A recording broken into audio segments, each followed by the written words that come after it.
Tem rubro aí? E aí, pessoal, como é que vocês estão? Sejam bem-vindos a mais um vídeo daqui do canal. Vocês perceberam que a gente não tem nenhum vídeo falando sobre o segundo episódio de Hexatomb aqui no canal, apenas do primeiro, mas não se preocupem. A gente vai fazendo de 2 em 2 vídeos pra aumentar o tempo de gravação, gravando 2 episódios, e fica muito mais tranquilo até para que eu possa editar, porque eu consigo criar um roteirinho um pouquinho mais tranquilo. Então, a primeira coisa que a gente vai falar é sobre as teorias que deram errado em Hexatomb, as minhas teorias que deram errado. E a primeira teoria que caiu por terra foi que os Psycholeras seriam ali os grandes protagonistas. Eu imaginei que talvez em partes pudesse ser uma coisa meio Gal versus Ordem, que eles iam estar ali juntos e que a gente ia acabar vendo vários players juntos, mas isso não aconteceu. Vemos apenas o nosso grupo, mas sinceramente, depois que eu assisti, fez todo sentido. Do sistema, uma coisa que eu achei muito interessante foi essa mecânica de atravessar a balada, que eles tinham que fazer ali testes de reflexos para não bater no pessoal. Isso bateu um pouco no meu coração, porque eu vi a minha mecânica adaptada em pesadelos, em corredor de pesadelos, que a gente teve que fazer uma adaptação ali antes de sair sobrevivendo ao horror. E eu mega me senti, tipo, nossa, é muito o que eu tava fazendo. E eu fiquei muito feliz de ver essa mecânica acontecendo, principalmente agora que saiu o próprio suplemento. E como isso também agregou em o que ia acontecer depois. Mas esse é um papo para outro momento. Uma das coisas que eu acho que merece um destaque muito legal foi a parte da recapitulação. Porque quando a gente tem a recapitulação do episódio anterior, a gente também tem as artes ali com algumas cenas principais, algumas coisas que chamaram mais atenção naquele episódio anterior, que davam conta de resumir bastante a história. Isso é uma coisa que eu achei muito legal, porque até então eu não tinha visto em outros RPGs com artistas de fato fazendo, né? A gente sempre teve a narração do Selbit falando, aconteceu tal coisa no episódio passado, papapá, meio que uma coisa padrão de RPG, mas com as artes ali meio que parecendo mesmo uma série. Isso ficou muito legal, me chamou muita atenção e eu fiquei tipo, nossa. Eu criei várias teorias durante o segundo episódio que acabaram sendo confirmadas. A Agatha acaba falando ali no início do segundo episódio sobre o ritual de troca de corpo, sobre as coceiras e as coisas que ela sentiu quando isso aconteceu, quando ela troca pro corpo do Gabriel Obsport. Pelo que eu entendi, foi ela que foi a responsável por fazer o ritual. Esses 5 killers não são os killers. Parte eu acertei, mas parte ficou um pouco perdida. Eu já tinha pensado que era como a mesma função das entidades, né? Que a gente dizia assim, porque quando entram as entidades no corpo, tipo as máscaras ou algo do tipo, que eles acabam perdendo um pouco da consciência. E eu pensei que podia ser, na verdade, uma ação direta das marcas nas pessoas com os players entrando, que não estava errado, porém, a gente tem a descoberta do ritual da troca de corpo, que não deixa minha teoria tão perdida assim, mas eu estava certa, tinha alguma coisa dentro daqueles corpos e eles não só tinham se esquecido que eram killers. Eles de fato estavam agindo no corpo de outra pessoa. A única coisa que eu fiquei um pouco curiosa era o que tinha acontecido com os killers. Porque agora que a gente tem a questão da troca de corpo, do ritual de troca de corpo, a gente lembra que no primeiro Ordem Paranormal, quando isso acontece com a Agatha e o Gabriel, a Agatha meio que num impulso de acabar com aquilo que tanto fez mal pra ela leva o Gabriel a ir de vala, vamos dizer assim. Isso resulta em criar a Degolificada. Só que dessa vez a gente tem a abertura de um dos caixões, vamos dizer assim, né? Um dos caixões do ritual, em que tem uma criatura ali enrolada, uma criatura perdida. Essa situação me fez pensar que talvez seja o corpo dos agentes originais.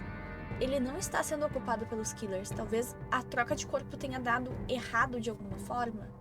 Ou foi só uma transferência de mente, não chegou a ser a troca em si. O que faz eles terem essas sensações de... Primeiramente, poderem agora que a Agatha explica, né, que eles podem chegar nas suas... Eles têm as intenções assassinas através das armas e através dos equipamentos. Talvez o que esteja acontecendo ali seja que eles têm 2 corpos... Tem 2 almas ocupando o mesmo corpo. Essa intenção assassina deles, essas lembranças, mas você participa de uma cena violenta, isso é bom, você gosta. Talvez não seja só o corpo se acostumando com eles, talvez os killers ainda estejam ali dentro. Por isso que a gente não sabe o que vai acontecer quando eles usarem as suas intenções assassinas e de fato se tornarem os killers. Outra coisa que eu pensei também é que talvez os killers estejam associados às suas vestes. Talvez uma espécie aí de quem joga LoL vai me entender, uma espécie de Darkin. As habilidades e os killers estão presos às roupas, e isso pode se amalgamar ao corpo que tá com uma outra mente. E aí aqueles corpos que estão lá presos, eles de fato estão sem alma, que eram os corpos originais, e o paranormal acaba modificando eles. Então, se eles abrem esse caixão antes, o que vai sair lá de dentro é uma criatura, porque é um corpo sem alma tentando se entender. E aí resulta naquele bicho que a gente viu. Bom, o importante é que os 5, na verdade, são agentes da Ordem. Ou pelo menos é o que a Agatha tá tentando fazer a gente entender. A gente consegue ver várias referências. Toda a parte do sovaco seco ali conta muita coisa pra gente, né? Mas principalmente a gente consegue ver também o Chico Eletrônicos, aquele avô do Chico de Sinais do Outro Lado, está ali, o que significa que eles já foram resgatados, o que dá pra gente uma ideia da timeline. Vocês já devem ter visto pelo Twitter, o pessoal fez uma timeline que eu vou virar pra cá e aí eu coloco aqui na edição. Oi, aqui é a Ain do Futuro conversando com a Ain do Passado que pediu a edição. Eu gostaria muito que ela pegasse a edição e enfiasse no olho do seu orifício anal, porque eu estou passando um trabalho do caramba para editar de madrugada isso aqui e eu ainda tenho que ficar procurando 900 milhões de imagens que eu acabo me pedindo e eu acabo exigindo, especialmente uma que tá difícil de achar. E Hexatomb, por conta dessa aparição do carro do Chico Eletrônicos, pode confirmar pra gente que isso rola depois de Calamidade, já que a gente tem aquela imagem final do Dante em Sinais do Outro Lado, que ele tá diferente de como ele era em Calamidade. A gente tem ali também algumas aparições extras. Primeira coisa que a gente vê, aquele cara que tava preso com o labirinto, ele na verdade é um informante da Ordem. Ele não chega a ser da Ordem, ele foi aparentemente salvo de ser alvo de alguma dessas coisas do Hexatomb, mas ele tem informações. E a informação dele é justamente sobre os transtornados. O que o Selbit já tinha dito que ia se tratar essa temporada, mas até então a gente não tinha visto o nome dos transtornados aparecer. E sim, gente, esses transtornados estão na página 303 do livro, se eu não me engano. Eu lembro que eu anotei porque no exato momento ele apareceu e eu corri. Porque quando eu vi a palavra, eu disse, não, peraí, eu já vi esse caso. Mas eu não me engano, na página 303.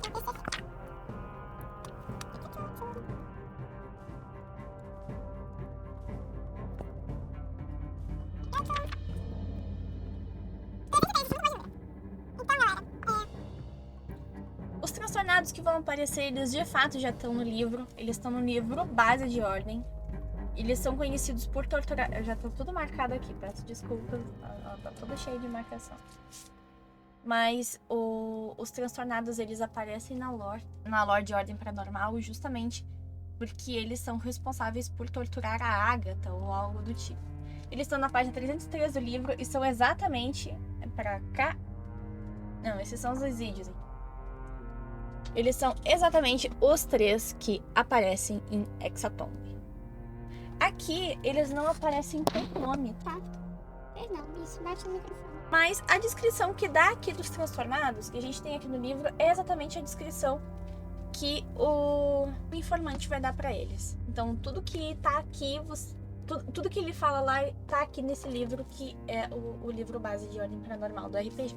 O que a gente consegue entender é que essa informação sobre os transtornados, ela é uma informação genérica, porque Hexatomb vai acabar revelando muita coisa sobre a vida deles. A primeira delas, a gente tem ali o Tarrafa falando e tal.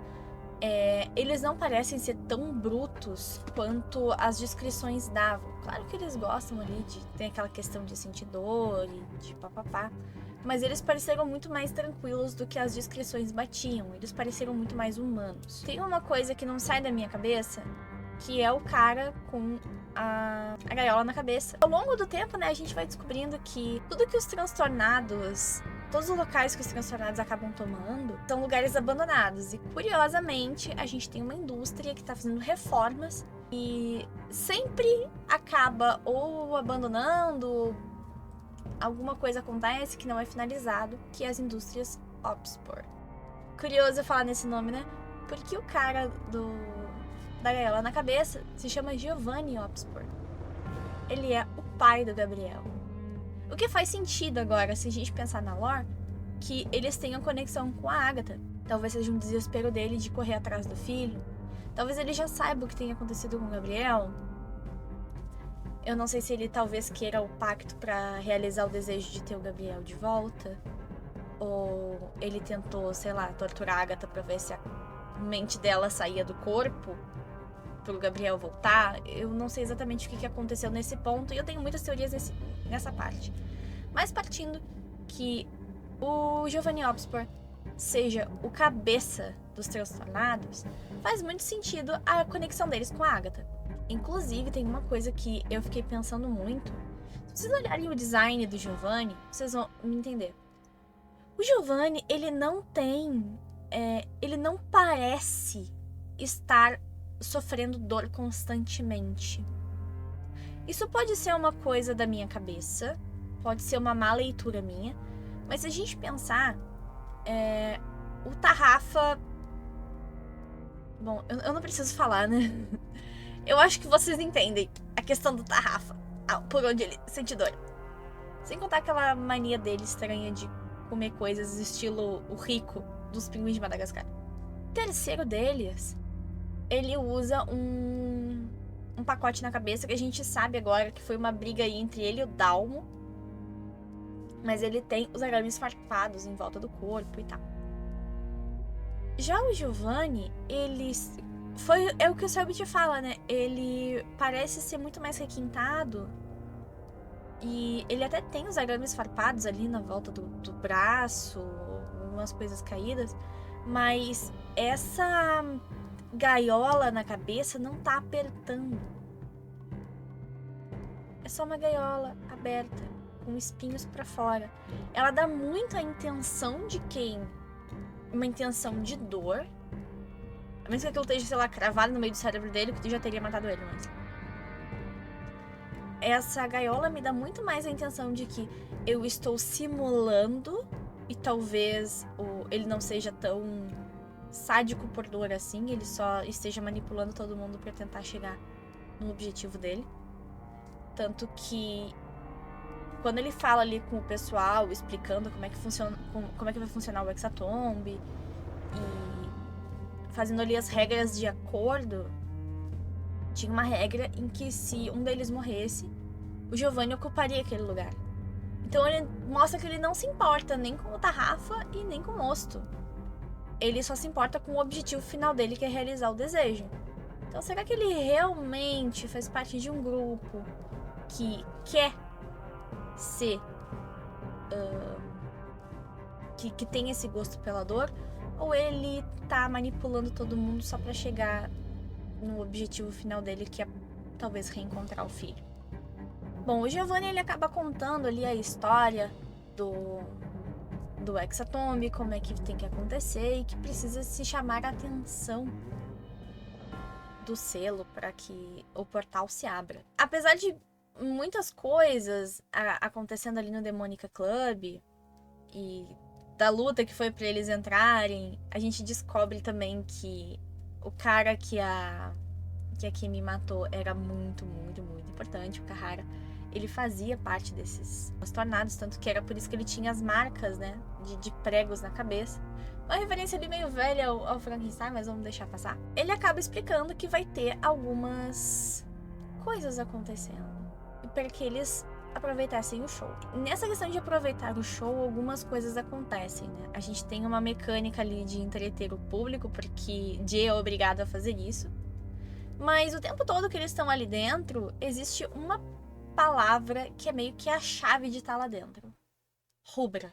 Cadê a Rubra? Ele já tá, cadê a Rubra? Cadê minha Rubra? Eu tinha separado a Rubra, cara. Tem Rubra aí? Cadê Vocês têm uma caneta aí? Produção, tem Rubra, hein? Tem Rubra aí? Cara, não é possível que de todos os itens que eu perdi, eu perdi a Rubra. O pino vermelho. Cara, não é Rubra, cara. Ele procurando a Rubra igual... Cadê a Rubra? Cadê a Rubra? Botei no meu bolso. Cadê a Rubra? Cara, será que roubaram minha Rubra, será? Os caras levaram minha Rubra? Rubra. Quem roubou minha Rubra? Você falou isso estralando o olho. Cara, perdi a Rubra. Eles estão querendo minha Rubra. Minha Rubra, cadê minha Rubra? Rubra é uma espécie aí de dorgas que a gente não sabe muito bem o funcionamento da Rubra ainda, mas a gente sabe que é o que move os caras a ficar doidão. Parece que aumenta eu diria que aumenta o ódio, que vai deixando a pessoa mais irracional. É quase como um ritual de ódio incontrolável. A gente tem também a apresentação de uma moça que é holder, se não me engano, do Psycholera. Uma espécie de staff ali, ela anda sempre com eles. A gente não sabe pra onde ela foi, inclusive ela desaparece um pouquinho antes do mosh pit, mas vamos chegar lá. E justamente quando vai começar o show, que a galera realmente abre o espaço para aquele mosh pit, a gente tem o que seria o resultado daquela mecânica ali de passar pelo meio das pessoas. Aonde o Aguiar se ferra pra caramba, porque quanto mais pessoas eles irritam, mais dano eles tomam. Quanto mais atenção você chama pra ser bem quisto ali dentro, menos você toma dano. Então a gente pode ver ali, por exemplo, o Aguiar tomando 9 pontos a mais e o Jay tomando 5 pontos a menos. O que é muito legal de pensar, porque coloca uma mecânica de dificuldade no local e ao mesmo tempo adiciona uma consequência. Começa o show do Psycholera, abre aquele mosh pit. Foi uma das cenas mais icônicas de Ordem Paranormal, disparadamente. Eu acho que essa cena do show foi a abertura do show, principalmente, né? Com a música tocando, com a cena ali. Todo mundo acaba entrando nesse clima e passa muito essa sensação de... realmente de uma energia turbulenta, de uma música barulhenta e as pessoas ali alteradas pela rubra ou necessitando demais da rubra, o que acaba fazendo com que elas fiquem mais agressivas ainda. Mas o Aguiar, que conseguiu irritar ali um grande grupo de pessoas, acaba fazendo um grande banho de sangue. E esse banho de sangue acaba chamando a atenção da galera. E assim, quando começou esse show e abriu ali a roda, eu não pensei no mosh pit de início. Porque como eu sabia que o Psycholera não era santo, porque eles têm ali o vocalista que foi assassinado, né, que tinha um corpo lá no Parque São Gonçalo de Andrei Coifas, que era o vocalista. E em cima do palco, pouco tempo depois, tava a Cindy, que é a baixista e era a namorada dele. Mostra que eles não estavam ali só pra tocar uma música. E o próprio Selbit hypou pra caralho, Zé, o pessoal do Psycholera. Então, alguma coisa ali tinha. E eu achei que eles iam de fato enfrentar. E aí, nesse momento, voltou aquela minha teoria de... agora vai ser dois grupos um contra o outro, vai rolar briga, vai ser... E não, foi o mosh pit. Mas eu tenho ali a minha sensação de que realmente os piores serão os Psycholera. Eu acho que eles realmente vão ser os piores, porque eles estão muito hypados na mão do Selbit. E vai ser os mais problemáticos. O mosh pit acaba, sobram ali apenas os transtornados, os Psycholeras e os Ossos Killers. E o tributo é feito, eles conseguem chamar a atenção da marca e o portal se abre. Essa cena do portal é muito, muito bizarra. Porque para eles passarem para um outro lugar, é como se eles tivessem sido estraçalhados. No início, os Psycholeras pulam ali, tem essa narração bizarra, e eu fiquei pensando se aquilo não seria uma criatura que fosse, tipo, o boss do dia. E eu pensei assim, eu acho que não é uma boa ideia pular. Mas aí Giovanni pulou, Tarrafa pulou, o Mosto pulou, o Jay pulou. Eu disse, era isso mesmo, era pra pular aqui. Bizarro, mas vamos. E eles acabam pulando e aparecendo num lugar diferente. Aqui é o lugar em que acaba o segundo episódio. Mas eu vou fazer aqui uma menção rosa para algumas referências que acontecem dentro do Sovaco Seco, principalmente. A gente tem a referência de... dá pra tirar o dardo, mas é só não atirar no teto porque tem histórico, que lembra ali Segredo na Floresta. A gente tem os nomes de quem tava jogando sinuca num quadro que aparece ali atrás. A gente tem Rubinho, Balu, Ivete, Arthur, Samuel e um nome que tá meio apagado, que eu imagino que seja Tristan. Inclusive, tem um momento muito legal ali no Sovaco Seco, que eles estão falando abertamente sobre ordem, até depois vira Ordem dos Advogados, mas... poxa, tinha outras referências, galera. Eles estão falando de ordem aos quatro ventos, que literalmente com a base da ordem ali do lado, era só abrir a geladeira. A Ivete fala pra eles pagarem com silêncio, o que eu achei muito legal. Porque ela, mais uma vez, tá ali fazendo aquela função de esconder a ordem, de manter as coisas por baixo dos panos. E como eles são novatos, mentalmente eles estão muito novatos, eles não estão entendendo muito o que tá sendo proposto ali. Eles continuam falando na ordem. E o pagar com silêncio, pra mim, assim, foi tipo um cala a boca, deu. Eu achei maravilhoso, assim. A Ivete foi de uma finesse que eu não tava esperando. Outra coisa que eu falei também foi dos transtornados. Eu achei que eles iam ser só coadjuvantes, eu não achei que eles iam ser tão principais assim como eles estão sendo na história. Mas tô muito curiosa pra ver tudo que vai acontecer com os outros. Mas enfim, o portal de sangue ele é aberto pelo sino. E a gente vai descobrindo algumas coisas também sobre os próprios personagens. Porque são coisas que os jogadores também estão entendendo. Uma das coisas é que, foi o que eu falei, né? Que a Kemi acabou de lembrar que de fato ela trabalhava pra Ordem. O Aguiar, ele lembrou que a Ordem falhou com ele. O Serial disse que é uma memória de infância. Eu não lembro se é o Serial ou se o Selbit fala isso. Que é uma memória pura e infantil, mas que tem a ver com paranormal. Mas que a Ordem realmente falhou com ele. E aí eu não sei se ele pode ser alguma criança, talvez alguém muito novo ainda, não sei. Para que a Ordem tenha falhado com ele, talvez tenham tirado ele do corpo de uma criatura? Ou ele perdeu tudo por conta de que a Ordem não chegou a tempo e por isso a Ordem falhou com ele? O Labirinto também vai falar ali, né, que eles não se matem independente do que eles lembrem. E eu acho que isso tem a ver com o que o Calígrafo recebeu sobre o labirinto. Talvez ele já saiba de coisas demais. O Dalmo, ele era conhecido como Colosso. Ele era realmente um cara de briga. E eles falam muito sobre a coroa de espinhos, como se ela fosse uma espécie de relíquia. E foi o que eu me perguntei. Eu tinha uma das teorias de que eles estavam no outro lado. Assim como o Arthur passou por um lugar estranho. Lembram? Quando lá em Segredo na Ilha, que ele passa por lá e ele meio que talvez tenha encontrado Tenebra. Tenebra é outro sistema. Também da Jambô, mas é outro sistema. A teoria era de que como o Arthur acessou de uma forma até meio simples a questão do sino, talvez por conta do massacre que aconteceu na parte de cima de Segredo na Ilha por conta do amigo imaginário, mas dessa vez o lugar parecia diferente. Ele não parecia tanto com o outro lado e realmente parece que eles estão num local de Caatinga, que é ali o Nordeste brasileiro. Selbit fala sobre isso e que eles acordam próximos a um cemitério abandonado. Eles têm ali alguns momentos de tipo, deixa o sacrifício e corre, se for necessário. Se for pela nossa vida, o sacrifício fica pra trás. O Labirinto tava falando sobre isso. Eu tinha alguns questionamentos sobre o sacrifício ser substituível.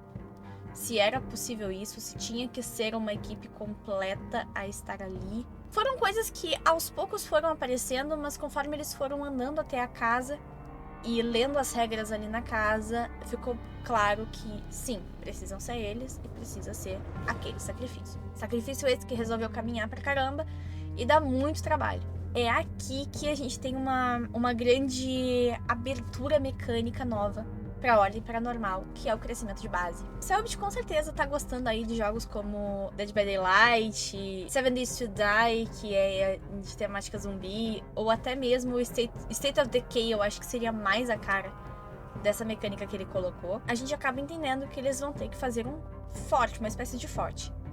Ao longo do dia, eles arrumam o local, procuram comida, procuram água, e durante a noite eles precisam ou caçar um sacrifício ou protegerem a sua base. O que até então em Ordem Paranormal a gente não tinha visto.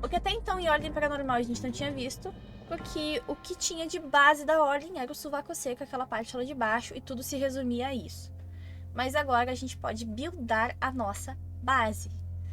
Como vai ser a nossa base, se a gente vai ter ali escassez, se a gente não vai ter, se é uma base estruturada, se é uma base que precisa de estruturamento.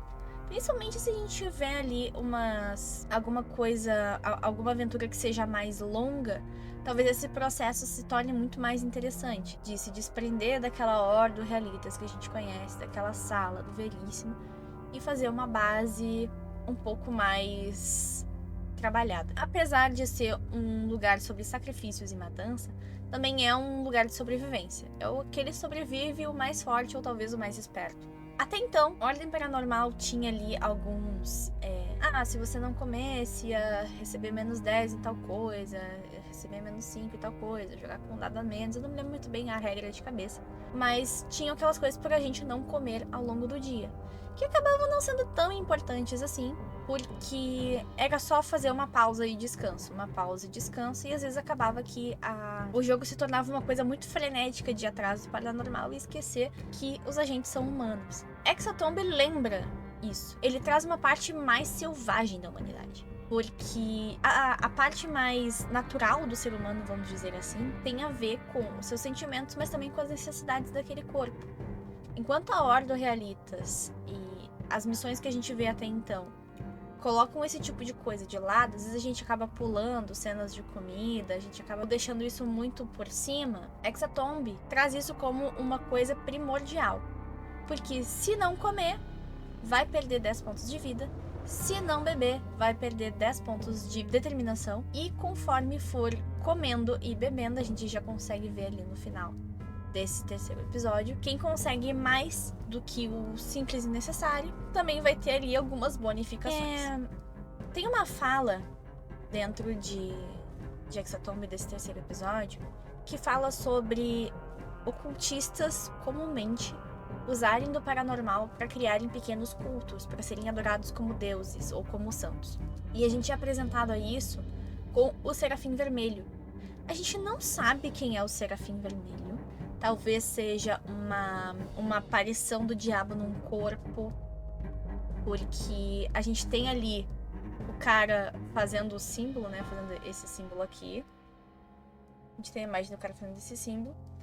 E ao mesmo tempo, a gente tem uma outra imagem dele com chifres. Então, pode ser que talvez ele tenha feito um massacre com aquelas pessoas daquele local ali. Porque a gente tá numa cidade fantasma, a gente encontra essa cidade fantasma também.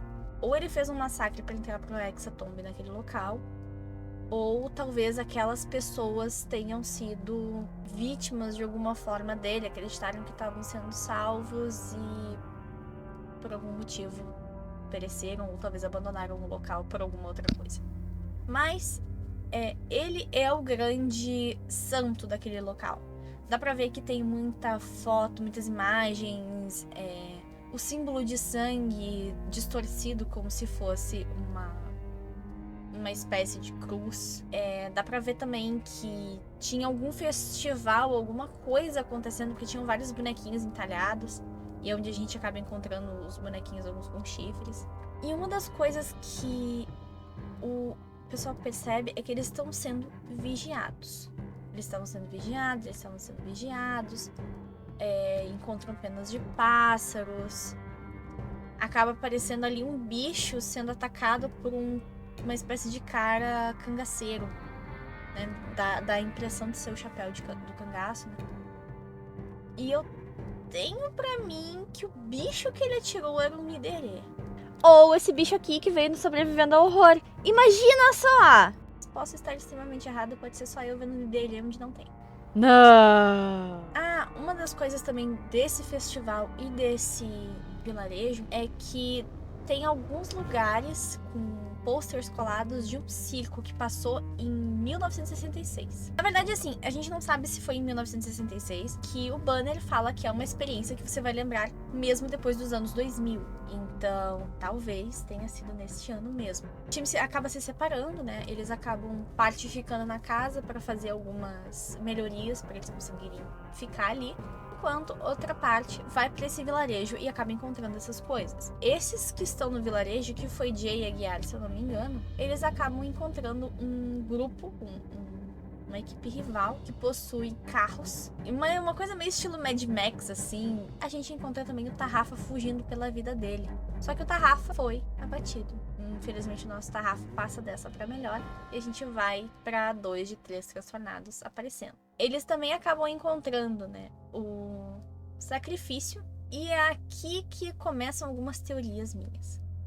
O sacrifício dos nossos jogadores é ninguém mais, ninguém menos do que o Henry. Para vocês que já assistiram Ordem Paranormal Calamidade, se vocês não assistiram, vai ter temos um alerta de spoiler aqui, tá? O Henry, ele aparece com o diabo no corpo no último episódio de Calamidade que a gente tem. Ele faz ali uma proposta pro Kian se o Kian quer fazer um pacto com o demônio para poder se liberar daquelas amarras. Afinal de contas, as amarras, se não me engano, são de conhecimento. Teoricamente, o sangue tá acima deles. O Henry, ele mostra que tá com várias marcas. Ele tá todo decepado, todo cheio de coisas. Dá pra ver que ele tem marcas aqui na cabeça que me fizeram remeter a essa questão da coroa de espinhos, ser talvez a relíquia. Mas o mais importante disso tudo é que os jogadores entendem que ele tava com uma espécie de parasita que saiu e deixou sequelas. E aqui volta aquela minha teoria de que, na verdade, eles estão como parasitas no corpo dos killers e que isso pode dilacerar o corpo deles ou está dilacerando o corpo original. E uma das teorias também que eu acabei tendo era se todos os sacrifícios que estão participando do Hexatomb foram receptáculos do diabo. Porque se o diabo age como um parasita e ele pode sair do corpo das pessoas, assim como ele saiu do corpo do Henry, quer dizer que o diabo já parasitou pelo menos 6 pessoas. E 6 pessoas sobreviveram a esse parasitismo do diabo. Depois que eles encontram o Henry, e eles acabam tendo que enfrentar o Tarrafa, dessa vez como um zumbi de sangue. Voltando àqueles primórdios de que se o corpo é jogadinho ali, a membrana já tá um pouco fina, ele vai virar um zumbi de sangue. E em seguida a gente tem o retorno do Giovanni e do Mosto. E é aqui que volta aquela teoria que eu falei lá no início do vídeo, de que o Giovanni, ele não era parte dos transtornados tanto quanto ele dizia que era. Porque o Mosto sente a morte do Tarrafa. Foi o que eu disse, eles parecem muito mais humanos do que como eles são descritos. O Mosto, ele sente falta do Tarrafa, ele chora, dá pra ver que ele é um pouco mais... Ele é muito mais emoção do que razão. O Mosto é literalmente aquele estereótipo do fortão que não tem muita inteligência, mas ele tem muito sentimento. Ele é de sangue, né? Então ele é muito visceral. E ele chora, ele sente a falta do Tarrafa. Mas o Giovanni não parece sentir a falta do Tarrafa. É como se o Tarrafa fosse mais um peão ali no meio. Se ele fosse só mais um. E, que pena. Porque ele já tava só com o Mosto e o Tarrafa. A menina que eles levaram, que era a Chloe, teoricamente fugiu ou desapareceu. Teoricamente eles são 5. Tá faltando um ser nessa conta. A gente não sabe quem é o 5º membro do grupo dele. Ele parece estar descartando muito fácil. Porque se ele quer tanto assim... E ele também não fala quem é o sacrifício dele. É muito estranho, porque dá a entender que ele quer muito fazer isso sozinho. Ele precisa chegar lá com mais 4 pessoas. Por que ele tá descartando todo mundo? Será que talvez ele vai tentar matar um dos killers pra tomar o lugar dele? Mas aí ele não vai estar com o sacrifício dele. O sacrifício por quem ele é conectado. Então, algumas coisas nas regras do Hexatomb não estão fazendo sentido com o plano do Giovanni. A menos que o Giovanni, na verdade, seja um sacrifício. O que eu acredito que não é o caso. Mas, enfim. Inclusive, sobre isso, a minha cabeça martelou um pouco sobre isso. Eu não entendi muito bem o que o Selbit falou, mas eu acredito que o Giovanni está se desmontando. Mas o Henry, que é o personagem feito pelo Bastet, inclusive, que completa aí os 6, porque eu queria saber muito onde é que estava o 6º do Hexatomb, tá aqui, Toma, Bastet com o Henry. Você demorou muito pra superar os scriptas do Kian. Você demorou muito pra superar os scriptas do Kian. E olha aqui, eles todos voltando, cada um do seu jeitinho. Vambora, né? Quem não cai 2 vezes, né? Quem disse que um raio não cai 2 vezes no mesmo lugar? Olha eu surtando por causa de Henry de novo. Ele levanta, né, a ideia de que talvez o Mosto fosse o sacrifício, por conta da forma como eles mandam um no outro.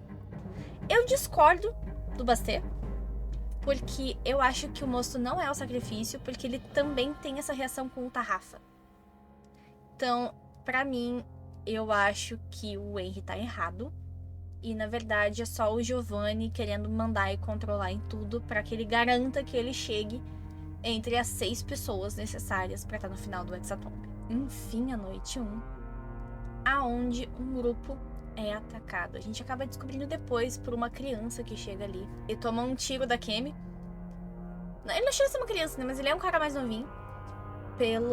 A gente acaba descobrindo ali que a equipe dele toda foi morta e o sacrifício dele que foi levado pelos vampiros.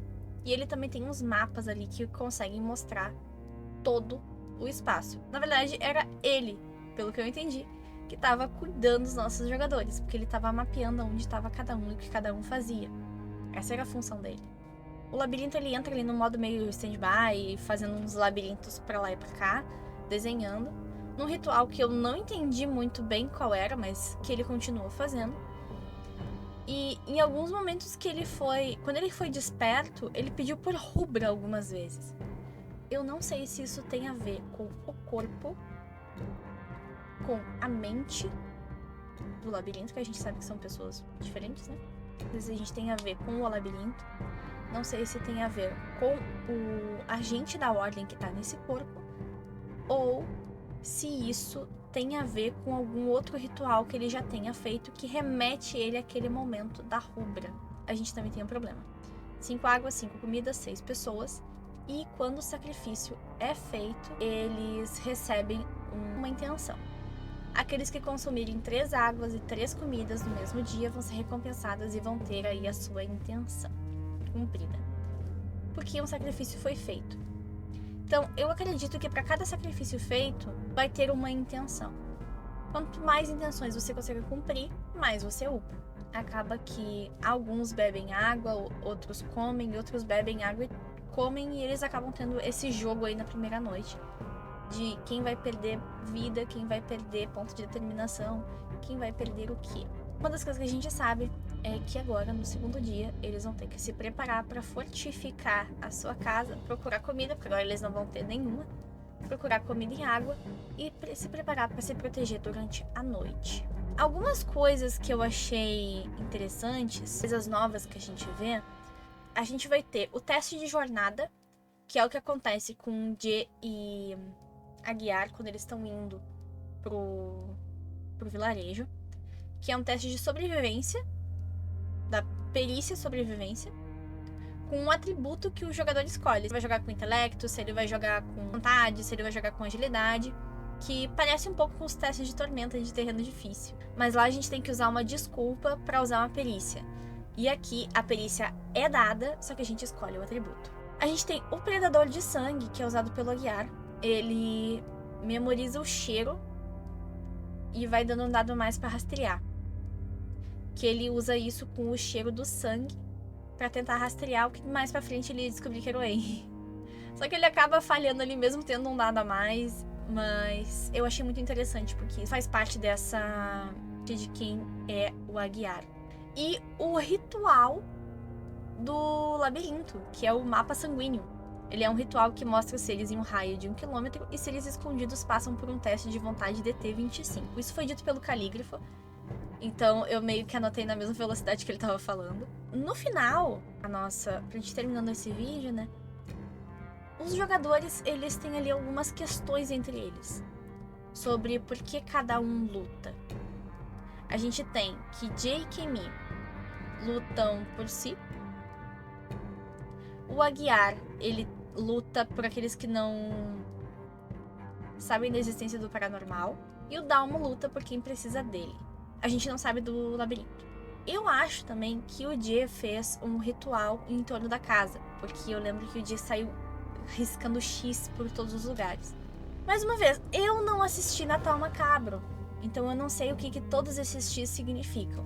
Se eles podem ser um ritual, se eles podem ser talvez algum tipo de teleporte, que o Jay consegue se mexer de X em X, se é algum ritual de proteção, se é algum tipo de forma dele ver as coisas através dos X, ou se é só dele marcar o lugar dele porque assim ele quis.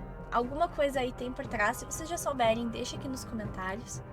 Porque, não, gente, infelizmente eu trabalhei pra caramba esse ano inteiro, eu não assisti Natal Macabro, eu vou acabar assistindo Natal Macabro depois de Hexatombe, talvez fazendo no meio de caminho aí se as coisas se aliviarem. Não sei como é que vai ser, sinto muito. Fico muito feliz por todo mundo que conseguiu assistir a tempo. Pelo menos antes de Hexatomb, conseguiu assistir Natal Macabro e poder comentar, poder fazer referências. Não é o meu caso, mas também não é por isso que eu vou deixar de gravar sobre Hexatomb. Então, sinto muito os incomodados. Como eu estava assistindo com pessoas que assistiram Natal Macabro, surpresa, eu tenho amigos, tem um momento que o Aguiar, ele tem um calafrio ao ver a água. E o pessoal aí deu a fofocada que tem um momento ali que o Aguiar é deixado pra trás no meio da água, alguma coisa assim. Tem um sentimento ali de nostalgia entre o Aguiar e Jay, de estarem trabalhando juntos, rastreando as coisas juntos. Eu acho que é isso. Se vocês perceberam algum outro easter egg, comenta aqui embaixo, conversa com a gente. Se descobriu aí mais alguma coisa, se tem alguma teoria, também deixa aqui nos comentários. Porque agora, além de não estar bastando 5 killers com intenções assassinas que podem trocar as suas fichas e virarem as fichas dos killers e eles não sabem o que pode acontecer com isso, ainda tem todo um espaço aberto com fome, água, pessoas tentando matar eles. E agora também tem o Henry, que vai ser uma outra pedra no sapato, porque eu quero ver vocês conseguirem domar esse menino. Um super beijo pra vocês, eu fico esperando vocês aqui depois pra falar dos episódios 4 e 5. Espero que tenham gostado desse vídeo, não esqueça de deixar o like, compartilhar com seus amigos. Se eu falei alguma merda, fala aqui embaixo também. Eu acho que conversar é uma coisa muito importante.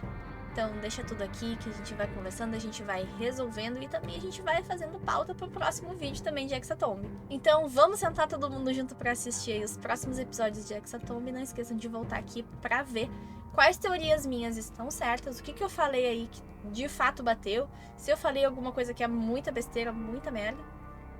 E é isso, gente. Um super beijo pra vocês. E tchau, tchau, tchau, tchau, tchau.